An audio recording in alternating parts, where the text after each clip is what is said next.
Welcome to Dig, a history podcast.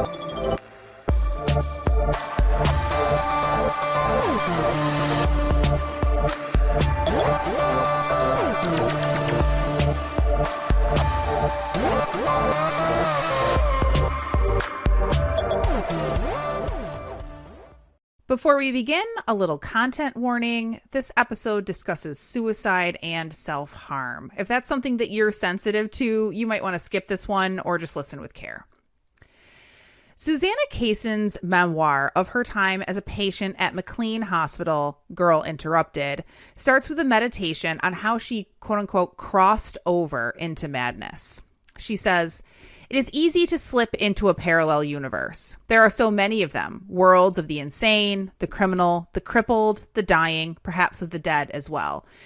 These worlds exist alongside this world and resemble it, but are not in it." 25 years after her hospitalization, Kayson hired a lawyer to help her get access to her medical records from McLean. In them, she discovered for the first time that she had been diagnosed with borderline personality disorder, a diagnosis that went through various iterations before being declared a personality disorder enshrined in the DSM-III in 1980. Psychiatrists described borderline personality disorder, or BPD, in fairly broad terms, with symptoms including intense emotions, fear of abandonment, instability in relationships, impulsivity, distorted self-image, uncontrolled anger, and dissociation. The diagnosis is very commonly used. More than half of those diagnosed with mental illness have been diagnosed with BPD. But another statistic about BPD is perhaps more revealing. Between 70 and 77% of all people diagnosed with BPD are women. Kayson explains that for some people, that crossing over happens suddenly. Her roommate at McLean came in swiftly and totally, she says, when a, quote, tidal wave of blackness broke over her head. The entire world was obliterated for a few minutes, end quote. But Kayson says, quote, most people pass over incrementally, making a series of perforations in the membrane between here and there until an opening exists. And who can resist an opening? And in popular media, BPD has become linked in particular to beautiful, unstable, and ultimately dangerous white women. The most famous example is Glenn Close's character in the 1987 movie Fatal Attraction. In this movie, Michael Douglas's character, Dan, has what he thinks is just a sexual fling with Glenn Close's character, Alexandra. But Alexandra becomes attached to Dan and becomes increasingly unstable and manipulative, faking a pregnancy and attempting suicide in attempts to get Dan to leave his wife and stay with her, then trying to punish him and his family by breaking into their home and famously killing and then boiling Dan's daughter's pet rabbit. Ultimately, the only way Alex is stopped is when Dan's wife, Beth, shoots her repeatedly in the chest. BPD is a troubled and troubling diagnosis, one that's been criticized and theorized and analyzed by feminists, disability scholars, and so-called borderlands themselves. In this episode of our Borders series, we'll explore the complicated history of a different kind of borderline personality disorder. I'm Sarah. And I'm Elizabeth. And we are your historians for this episode of Dig.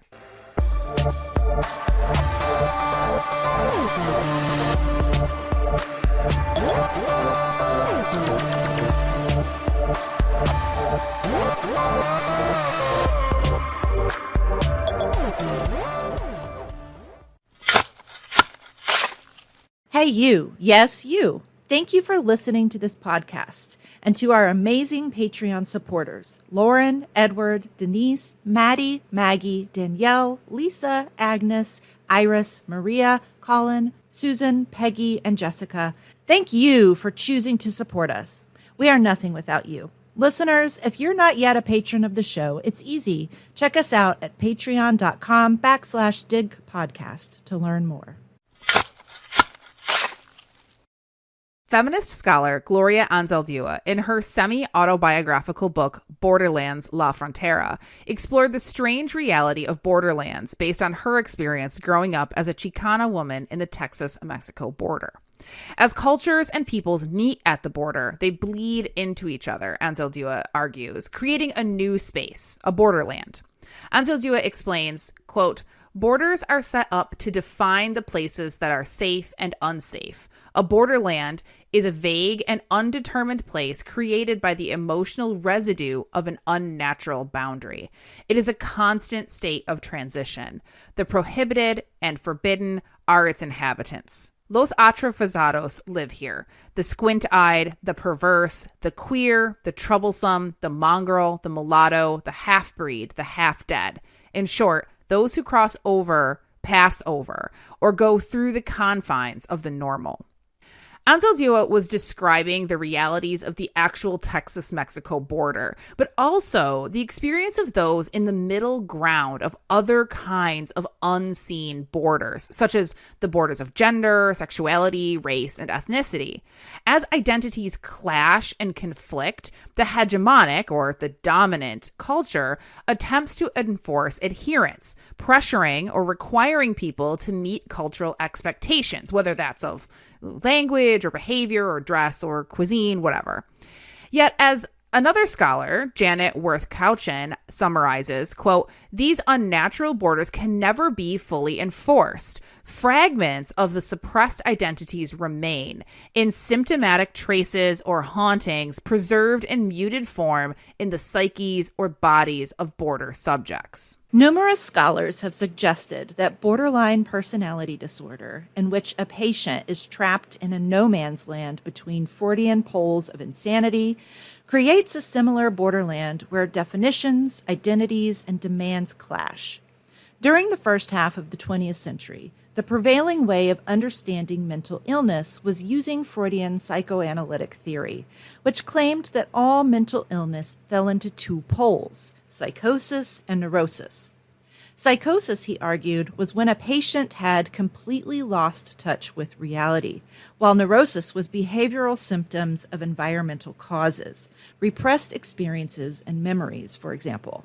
But in 1938, an American psychoanalyst named Adolf Stern described people who fell between these two poles as existing in a borderline state, exhibiting symptoms more severe than those with typical neuroses, but also not entirely psychotic. The term later came to indicate more than just a state of in-betweenness, but also a kind of instability and falseness of a person who exhibited a, quote, sham existence, people who are skilled at appearing normal, but who are really not. One psychoanalyst described borderline patients as, quote, stable in their instability. Patients who fell into this in-between state became known in psychiatric literature as borderlines themselves. So the literature refers to the people as borderlines. This term is, of course, loaded. So I want to be clear from the very beginning in my choice of words. I'm following the precedent set by BPD scholars like Susan Kahn and Mary Lisa Johnson in continuing to use the term borderlines to describe BPD patients, but also following their precedent, we'll use this term consciously and critically. And we'll, talk more about the name of the diagnosis and various positions on it as the episode goes on. And I'll just say that Mary Lisa Johnson, in her very recent article about borderline personality disorder, has a great footnote explaining her decision to continue to use borderline personality that, if you want to know more, I would highly recommend checking out. In the mid-20th century, psychoanalysts came to see the borderline as something entirely new. Whereas in decades past, psychoanalysts understood neuroses as stemming from people, mostly men, repressing their desires in order to adhere to the requirements of Victorian society. Mid-century borderline patients seemed more severe, more antisocial, and exhibiting all the worst traits associated with modern society. Post-war psychoanalysts now saw the neurosis-psychosis divide as, quote, the empty, grandiose narcissist on one side and the histrionic, manipulative, impulsive, and self-destructive borderline on the other. In our episode on psychopharmaceuticals, we talked about how psychiatry has long been plagued by an inherent crisis of legitimacy. Certain factions within the psychiatric profession were continually frustrated that they couldn't find clear-cut causes or cures for mental illnesses, especially as they watched the medical profession seeming to increasingly unravel medical mysteries and develop effective new treatments. The example we discussed in that episode was penicillin, which could serve as a kind of magic bullet against a broad spectrum of previously intractable diseases. Psychiatry desperately wanted its own magic bullet.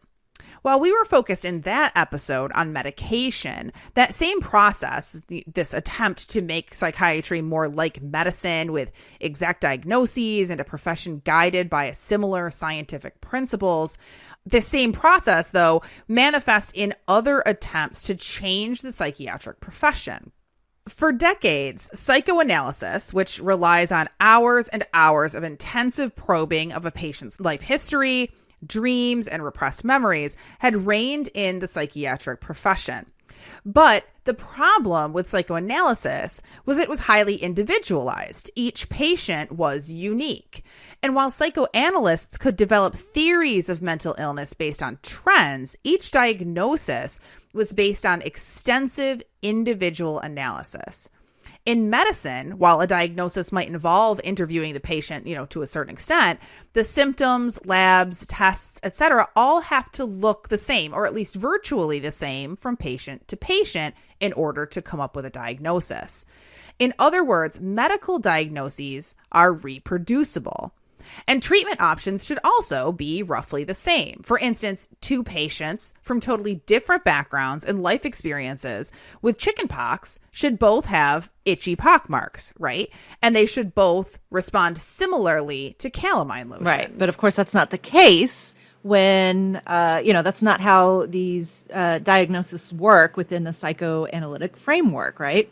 So two patients might both be diagnosed with having neurosis, but each could have developed totally different kinds of neuroses for totally different reasons.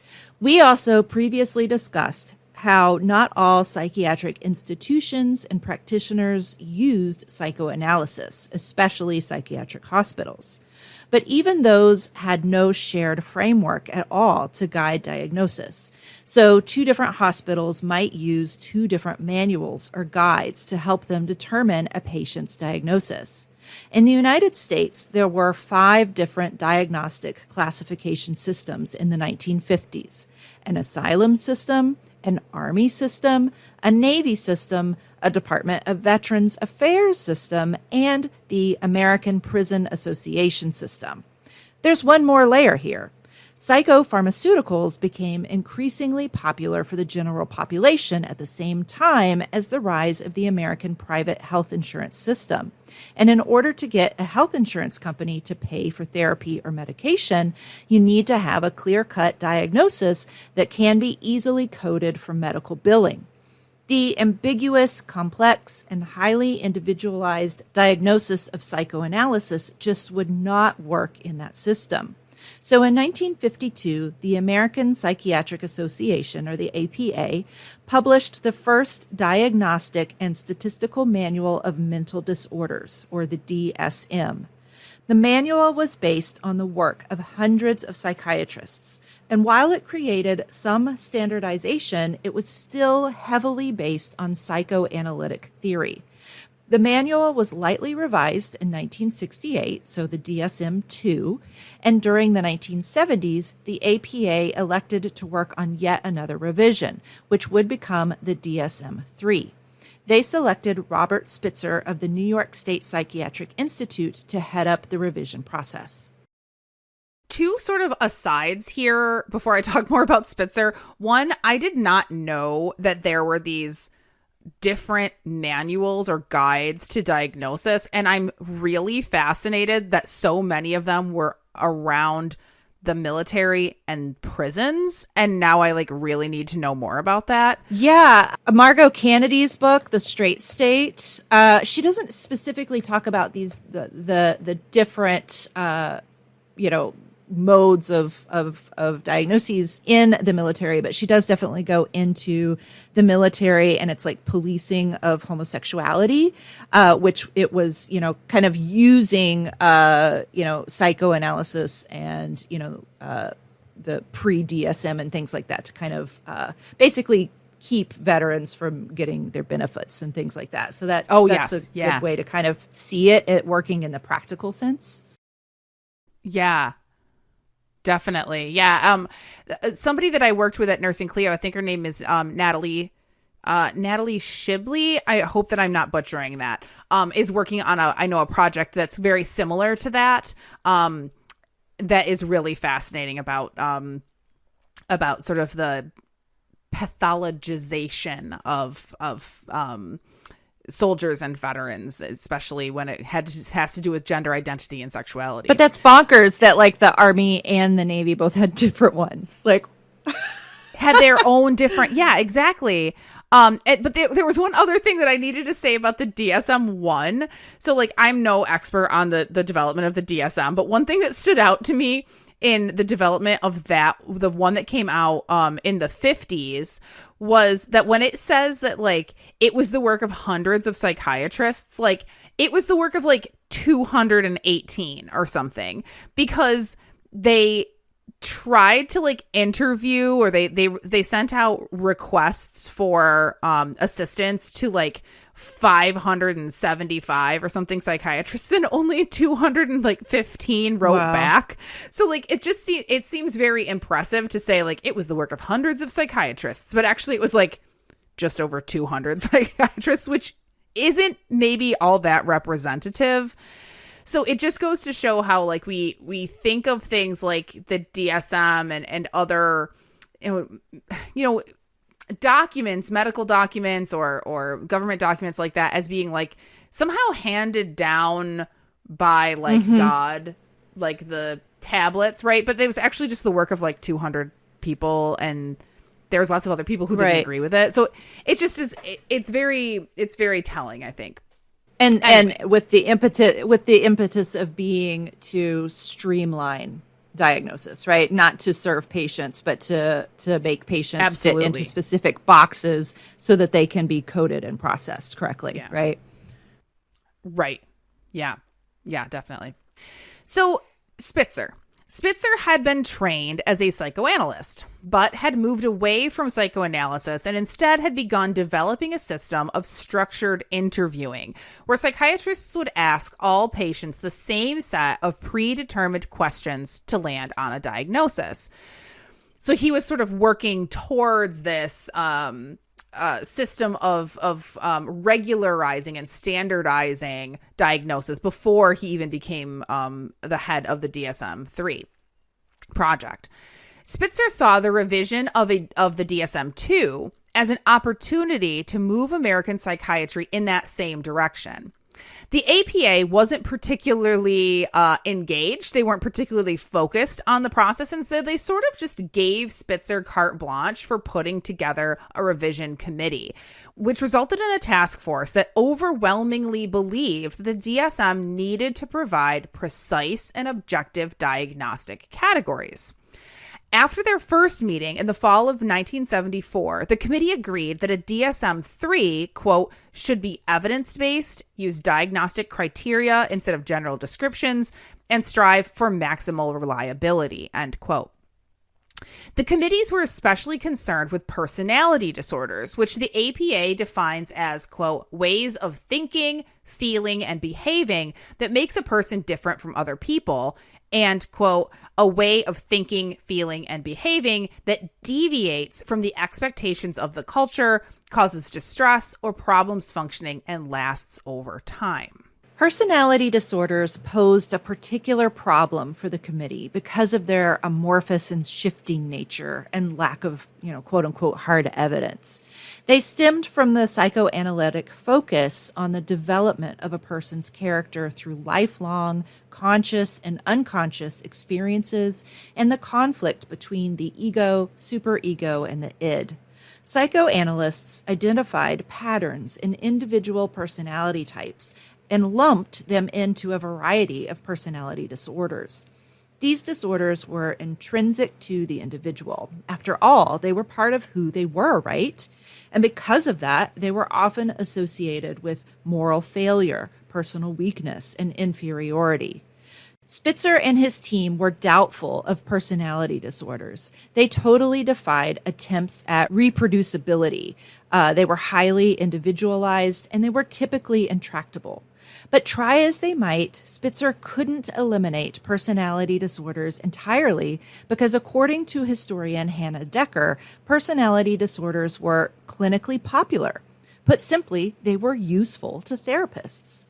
This placed Spitzer and his team in a tough position. Theoretically opposed to these ambiguous personality disorders, but also beholden to the practicing psychiatrists who found those categories useful in diagnosing patients. In the end, Spitzer and his team eliminated 4 personality disorders: cyclothymic, explosive, asthenic, and inadequate, and added 5: schizotypal, narcissistic, borderline, avoidant, and dependent.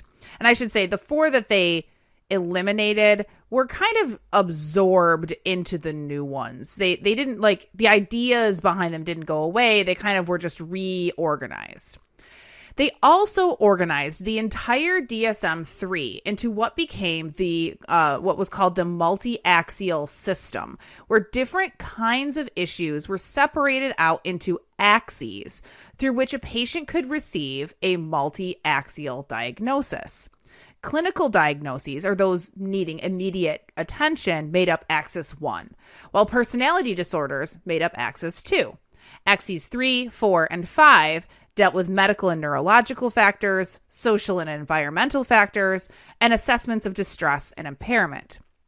This allowed psychiatrists to give a clear, treatable, and acute diagnosis. So something like depression, anxiety, obsessive compulsive disorder, that would be recognizable by health insurance companies and acceptable to those who were skeptical about psychoanalysis, while also allowing for the additional diagnosis of a permanent character-based personality disorder. And just as an aside, the multi-axial system was very, very criticized. That's like a story for another day. And so it was removed actually after many decades of kind of debate in the DSM-V, which came out in 2013. I want to detour away from the story of the DSM for just a moment to focus on the experience of being diagnosed with a personality disorder in this same time period. Susanna Kaysen's reflections on the diagnosis of a personality disorder, which are detailed toward the end of her memoir, Girl Interrupted, gives us some insight into the firsthand experience of learning that it is your personality, not your brain or your body or your chemical makeup or something like that, that's somehow defective. When she read her case files decades after she was first hospitalized at McLean Hospital, she struggled with each of the diagnostic criteria. For instance, one criteria was, quote, uncertainty about several life issues, such as self-image, sexual orientation, long-term goals, or career choice, types of friends or lovers to have. And so, understandably, Kaysen begins to pick apart her life choices. She reflects, like, is this the type of friend or lover I want to have? I ask myself this every time I meet someone new. So how can she tell what uncertainty is normal and what is pathological, right? How much of that thinking about, like, is this the kind of boyfriend I want is a normal thought process, and how much of it is an inappropriate or pathological thought process? Yeah, that's an untenable situation. Exactly, right? She also contemplated the nature of a personality disorder in general. What did it mean to have a disordered personality? She writes, quote, if my diagnosis had been bipolar illness, for instance, the reaction to me and to this story would be slightly different. That's a chemical problem, you'd say to yourself. Manic depression, lithium, all that. I would be blameless somehow. She was still depressed later in her life, but, quote, my misery has been transformed into common unhappiness. So by Freud's definition, she said she had achieved mental health. She was discharged in her paperwork that she gets later on 25 years later. She finds out in her paperwork that 25 years later that she had been discharged as recovered. And so she kind of reflects on that. Had my personality crossed over that border, whatever and where it was, to resume life within the confines of normal? Had I stopped arguing with my personality and learned to straddle the line between sane and insane, right? So like, how do you recover when it's your personality, which is intrinsic to who you are, that is quote unquote disordered?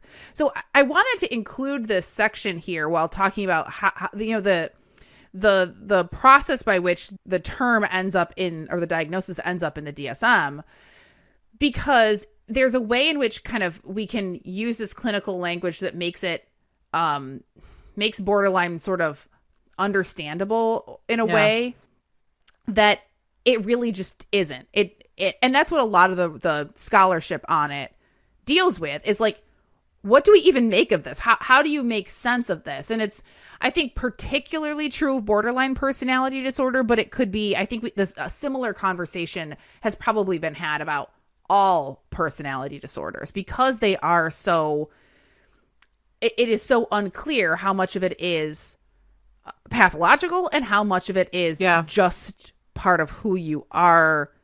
And so we'll come back to this towards the end, but I think that this is just really important to have kind of in your mind as you go through the rest of the episode. So Spitzer himself was a personality disorders skeptic, and he felt that if personality disorders were going to be added to the DSM-III, that they needed to meet at least some scientific standard. But finding that standard was challenging. His initial research seemed to confirm his skepticism. When he approached psychiatrist Aaron Beck, an expert on depression, about a potential depressive personality disorder, Beck responded that, quote, such a construct is so artificial and removed from observables that it is probably of little utility, and even worse, it is probably a misleading fiction. But others insisted that personality disorders were real and important. Borderline personality disorder was the most troublesome for the committee drafting the DSM-III. Psychiatrists in particular urged Spitzer to add borderline personality disorder, which one doctor insisted was a discrete diagnosable entity. Spitzer, the skeptic, felt that the term borderline was useless, because what exactly does that mean, right?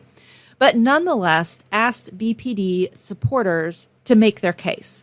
Eventually, Spitzer and his team decided that BPD should be added, but only if it was better defined and had a better name.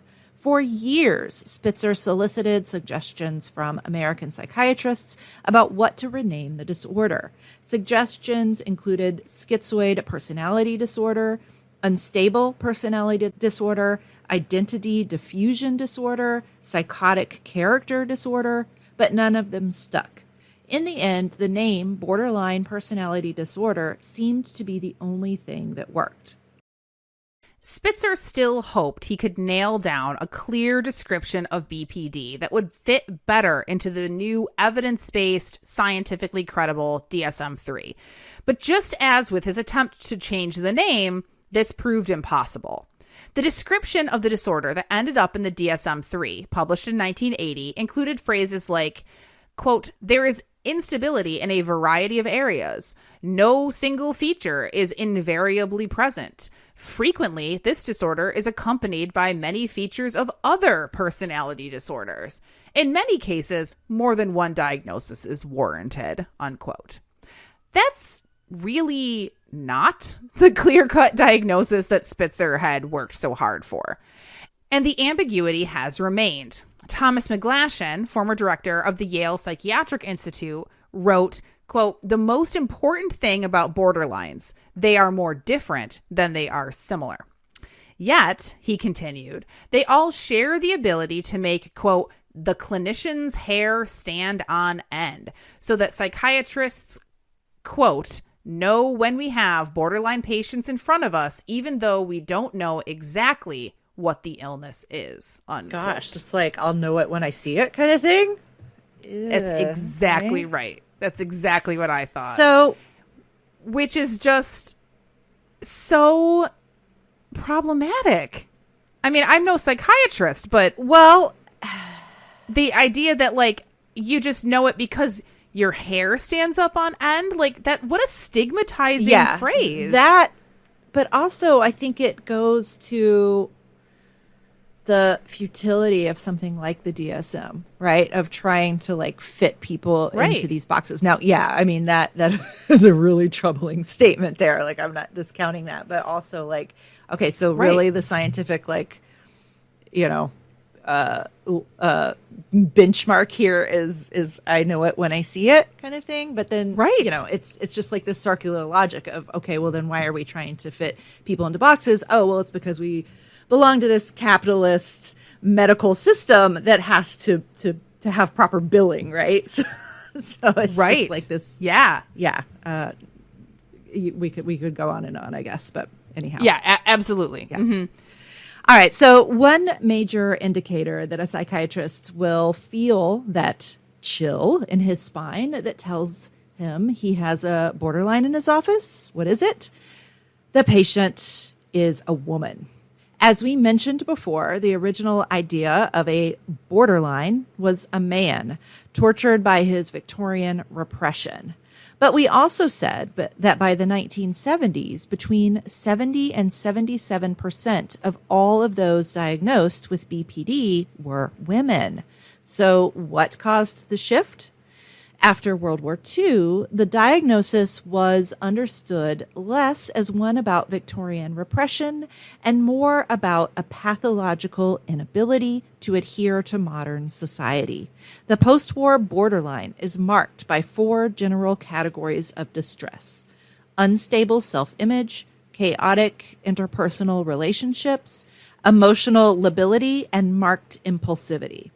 According to historian Susan Kahn's summary, borderline disorder, quote, describes a kind of empty self, plagued by feelings of despair, loneliness, and a desperate fear of abandonment, problems that typically appear in early adulthood. The psyche defends against the resulting pain with a flood of unregulated, intense emotions, which include self-hatred, anguish, a fierce and clinging love, venomous anger, acute depression, and suicidal wishes. Desperate to gain a sense of control, the sufferer engages in impulsive, self-injurious behaviors, ranging from suicide attempts or gestures to cutting and burning one's skin, or high-risk behaviors such as binge eating or spending, reckless driving, and sexual impulsivity, defined as sex with multiple partners, with relative strangers, and without much forethought. Without much forethought. Oh, my Lord. So it's really not hard to pick apart those diagnostic criteria to show how they disproportionately apply to women. Self-harm, such as cutting and burning, are much more common in women, as is binge eating. Other signs of BPD aren't necessarily female behaviors, but are considered inappropriate or problematic only when women do them. For example, Susanna Kaysen writes in Girl Interrupted, how many girls do you think a 17-year-old boy would have to screw to earn the label compulsively promiscuous, right? Similarly, explosive anger is popularly understood as masculine and sometimes even a positive or an unavoidable part of masculinity, but considered inappropriate in women. And if you think about movies like Fatal Attraction, we also associate quote unquote intense emotion, clinging love, and venomous anger with women. And this is just like a kind of broad ranging thought that I had while I was recording this, or while I was writing this. I'm like a true crime junkie. And I was watching the new series it's on Netflix now, about Betty Broderick, Dirty John Betty Broderick. And I was recognizing so much of what I was reading in the story of Betty Broderick. That's not to diagnose her, but just to say that I think that we have these associations between things like intense emotion, clinging love, and venomous anger with a particular kind of beautiful and deadly woman who takes out her revenge through violence on a man who done her wrong, right? Like I was thinking of the case of Clara Harris, who murdered her husband by running over him 3 times when she caught him at a luxury hotel with his lover in 2002. Right, you got to back up and go forward again and make sure you did it. Exactly. Betty Broderick, who harassed and eventually murdered her ex-husband and his new wife in 1989. But then there have also been theories floated using kind of a retrospective diagnosis, which is, I think, very problematic, but nonetheless compelling to a lot of people, about famous, beautiful women like Princess Diana and Marilyn Monroe as both having potentially borderline personality disorder. So there's some connection that we have, and we'll continue to see it through the rest of this episode, between beautiful, alluring, sexy, compelling, but also dangerous women. They're witches. Right. Yeah. That would just make this into one of our witch episodes. There you go. So historians, feminist scholars, and disability activists all argue that it's not a coincidence that borderline personality became an overwhelmingly female diagnosis in the same decades, marked by both second-wave feminism and the rise of the new right. As Susan Kahn writes, quote, "This shift in meaning occurred largely in the 1970s and 80s, decades when radical feminists fought to legitimate women's anger and sexual expression while simultaneously asserting a right to protection from physical or sexual abuse. So in quick succession, disgruntled conservatives clapped back, decrying the breakdown of American morality, the degradation of the family, and the dangers posed by feminism. The diagnosis largely applied to women that pathologized anger, sexuality, and impulsivity clearly seemed like an attempt to punish and control women who pushed back against traditional gender boundaries. Susan Kahn is clear that she isn't arguing that this was a conscious process, but rather that within this larger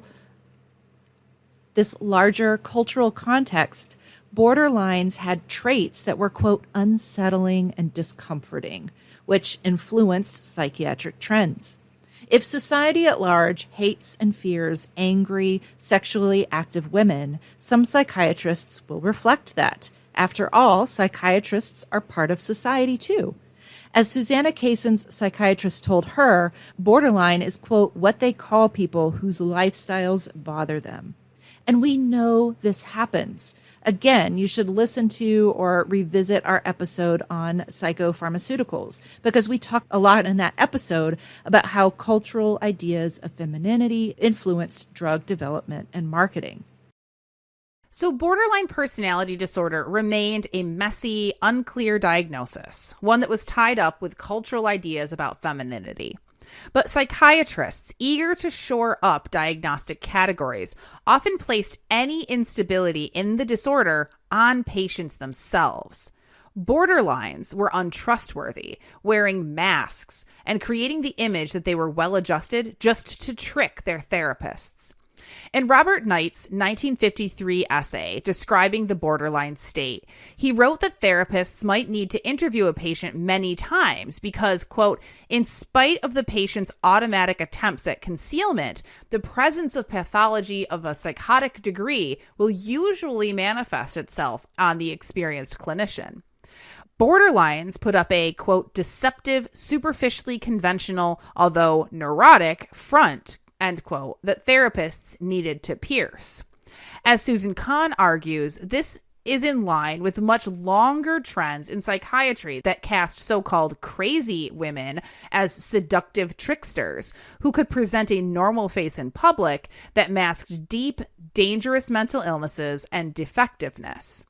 Before the diagnosis of BPD formed, such women were labeled psychopaths, who were unstable, impulsive, and self-obsessed, but also charming and enticing.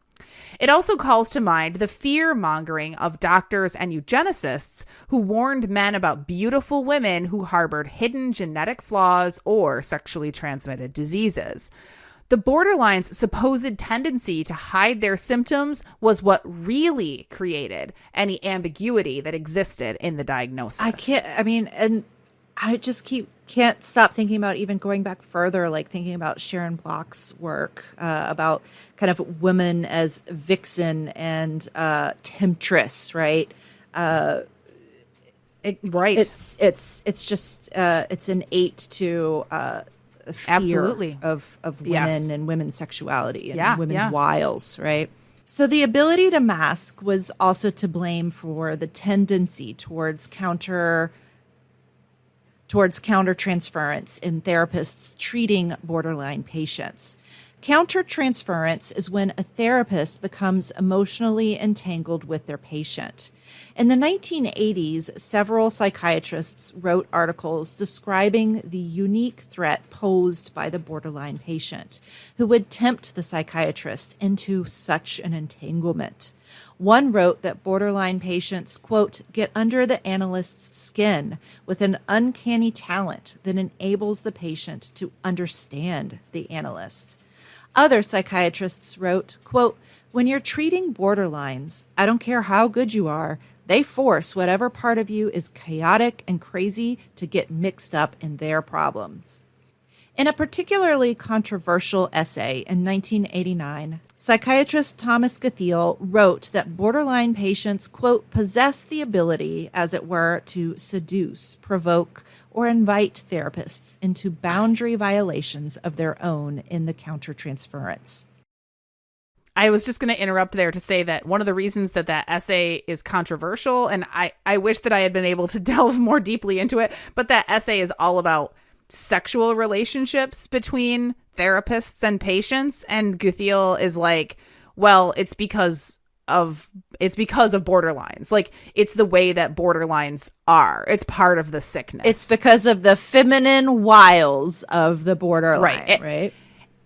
It's not the fault of the therapist who's crossing over, ethical lines. It's the borderline which kind of pulls the therapist into it. It's part of the disorder. Yeah. Really gross. So another psychiatrist suggested that borderlines discuss their struggles with therapists, quote, in a basically coquettish, seductive manner, while the enthralled therapist struggles to match the priceless material with brilliantly penetrating interpretations. Oh my God, this is so gross. Yet another wrote that borderline patients, quote, glitter and strike like a cobra. So these men were basically writing to warn other psychiatrists, I guess we can insert male psychiatrists there probably, about the dangers of borderline patients specifically, building the perception of female borderlines as dangerous, seductive sirens.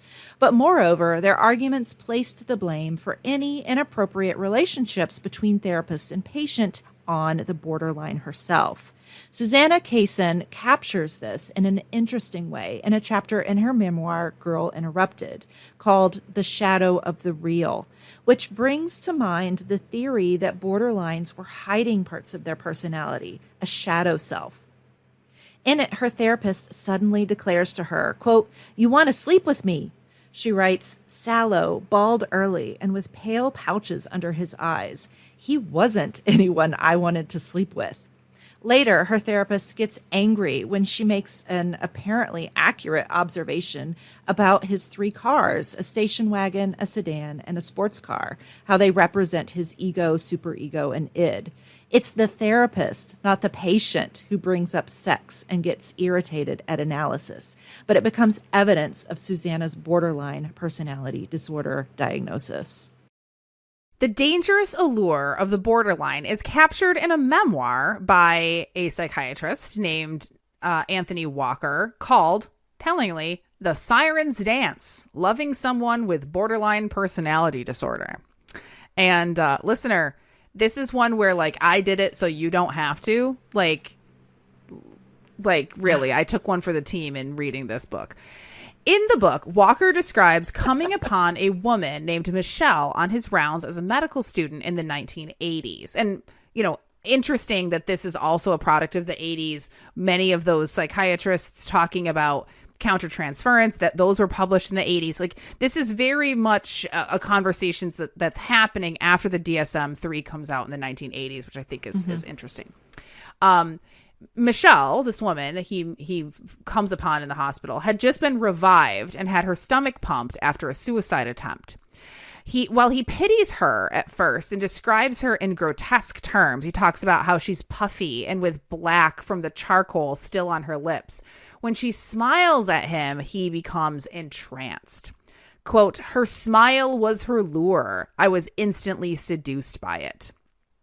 He pursues her after she's discharged, and he makes sure in the text to explain to you that she was never really his patient. So it's not bad. It's not inappropriate. And they eventually marry. He describes her as hypersexual, inappropriate and impulsive, a kind of whirlwind who, gasp, in one chapter, it's revealed that she once had a girlfriend. Oh, she's bisexual. Oh my God. And she sometimes sends food back in restaurants. Right? And I'm not kidding. Those are both like used as evidence of like her crazy personality. He says that being with Michelle was, quote, like adding a couple dashes of Tabasco to fresh homemade vanilla ice cream. Gross. Which, like, I don't quite follow because that sounds gross. Like, it doesn't sound exciting. And also, he's like really calling himself bad. Boring, right? Oh, for sure. For sure. Yeah. He describes over and over again his own obsession with her, but places the blame for that entirely on her and her illness. It was her personality that created the obsession in him. At the end of the book, he writes that most relationships with borderlines aren't like his and Michelle's, and that the book isn't meant to be a cautionary tale, but in reality, the entire book, like all of those articles by psychiatrists in the 1980s, is meant to be a warning to others to avoid the scary, dangerous, crazy siren. Oh my God, this is so gross. So, as we've described, the diagnosis has been consistently criticized by feminists, disability activists, and importantly, borderlines themselves. Patients, understandably, have had complicated feelings about the diagnosis. Susan Kahn analyzed several memoirs written by people diagnosed with borderline personality disorder, finding that patients fell all over the map in terms of their relationship to the diagnosis. Most express at least some ambivalence about it. Stacy Pershaw, for instance, writes that she was, quote, definitely a borderline, but that she also hates the term. Others embraced the label, relieved to have something that captured and described their painful symptoms in a meaningful way. Rachel Ryland, on the other hand, wrote in her memoir that her diagnosis actually made her worse because it more or less gave her instructions on how to self-harm. And Susanna Kaysen expressed skepticism about the diagnosis in general, writing that it's, quote, accurate but not profound, and speculates that many of the symptoms of the disorder seem like fairly typical adolescent behavior. Yeah, I really love that phrase from Susanna Kaysen, accurate but not profound. Like, it's describing symptoms that she did feel. And in some ways, you know, she writes about being like amazed that other people did some of the same self-harming techniques that she used and discovering like, oh, I'm not alone. Like, I thought I invented this. But at the same time, that description isn't necessarily adding anything for her or helping her to cope with those symptoms, right? Like, giving it a name isn't actually doing much for her.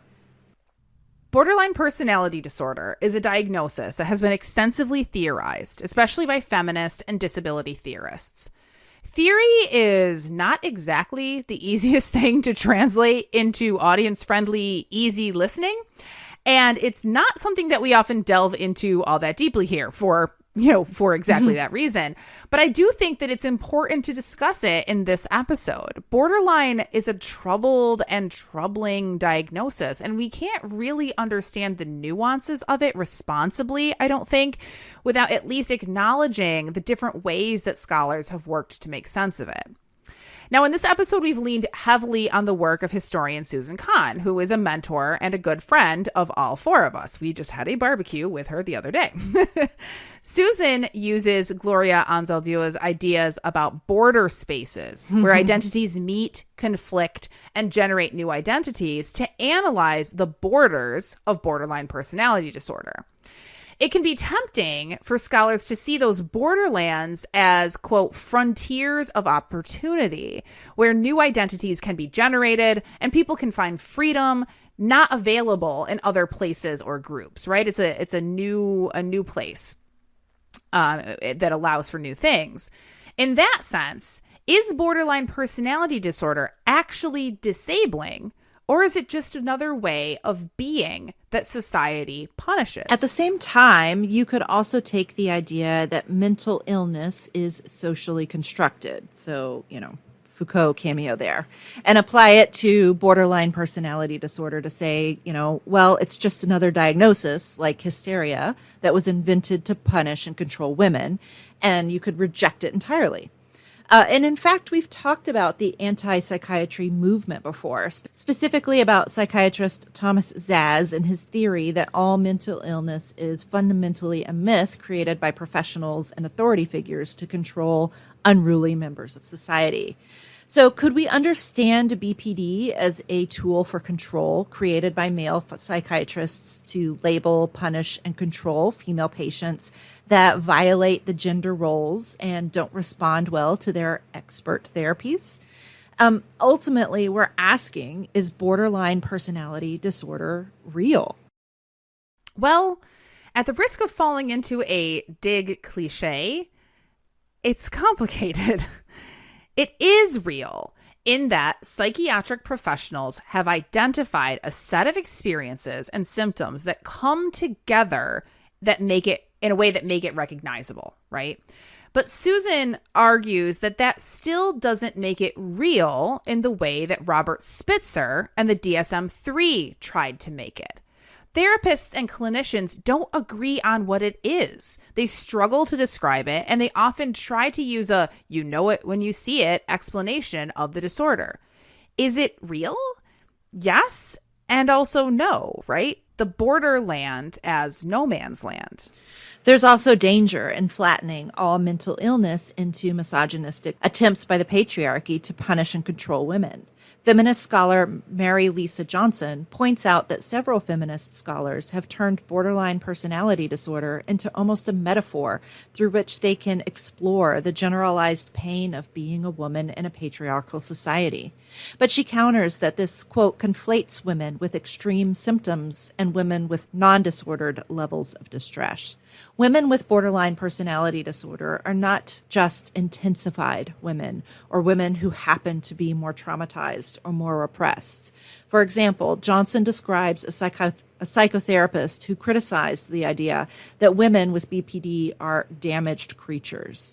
This seems totally spot on, but Johnson pushes back. Quote, is it possible, she asks, that some people for whom the BPD diagnosis feels accurate and useful in identifying the dynamics of previously unnamed forms of discomfort and dysfunction may desire access to a term like damage as a validating description of past experience and current states? In other words, Johnson worries that the idea that BPD is just a tool of the patriarchy is actually too dismissive of the very real and very painful experiences of women diagnosed with the disorder. In a way similar to how white feminism fails to take seriously the unique needs of women of color, Johnson says that this neurotypical feminism fails to consider the unique needs of psychiatrically disabled women.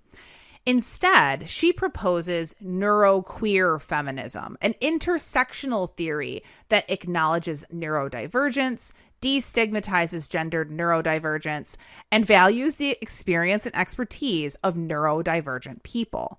You may have heard of the terms neurodiversity or non-neurotypical used in relation to autism.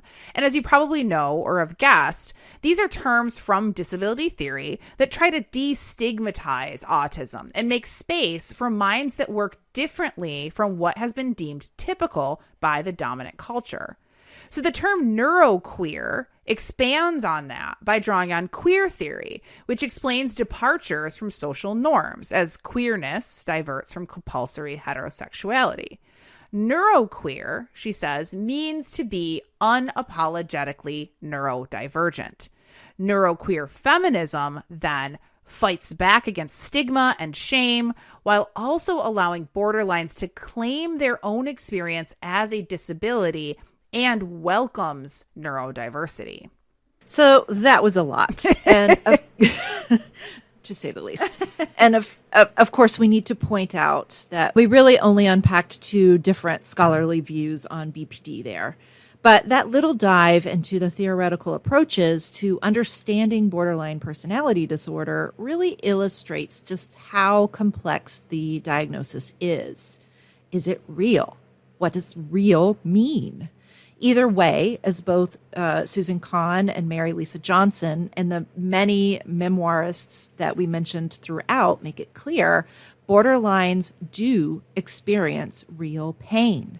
As several scholars have described it, quote, borderlines have no emotional skin or emotional clotting mechanism, meaning that they feel with extreme intensity and can't stop. So how do we make space for those who find themselves in this borderland and chafe at the label? How do we make space for those who embrace the label and find it useful? And how do we continue to interrogate the patriarchal use of this pain to pathologize, isolate, and punish while still turning with tenderness towards borderlines? We don't have clear answers to these questions because they're all questions scholars such as Mary Lisa Johnson and Susan Kahn are still debating and will continue to debate. And well, maybe we'll never have clear answers. In the borderlands, theories and experiences meet, merge, and conflict.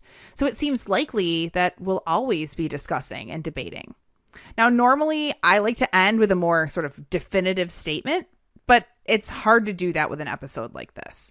Instead, I think I want to reiterate Mary Lisa Johnson's encouragement that we, quote, turn with tenderness towards borderline and those who live under the diagnosis. I think that's a good suggestion. Thanks so much for listening to this very theory-heavy episode. I will try to rein myself in next time. You can follow us on Twitter at dig_history. You can find us on Facebook. You can join our Dig History Pod Squad on Facebook if you like memes and history camaraderie. And of course, as Elizabeth said at the beginning, you can become a patron of the show if you want to support us and everything that we do. We're doing all of this research and recording totally without any institutional support. So every penny that you all very generously give to us makes such a huge difference. And don't rein yourself in next time, Sarah. I learned a lot from this episode. I'm sure our listeners did too. So. Well, good. And yeah, if you have thoughts about any of this stuff, please let us know. We love discussing episodes with you. So, all right. Until next time. Bye. Bye. Non-disordered levels of distress. Borderlines put up a, quote, deceptive, superventionally oh my God. Borderline is right? The borderland. Is borderline per decades when radical feminists fought to legitimate women's anger and sexual expression. Sorry. As Susan Kahn writes, okay. Blah. The experience and expertise of is a diagnosis that has been extensively theorized. Blah, blah, blah. Psychiatrist Thomas Guthiel? No clue. Okay. Here we go. Good job. 2 differently scholarly views on BPD. Wait, there. You said differently. Oh, sorry. Specifically about psychiatrists Thomas Zaz, yes. Zaz. And I'm sorry, that should say psychiatrist, not psychiatrist. Thank you for choosing us to patronize. Patronize is a weird word there. Patronize. It is.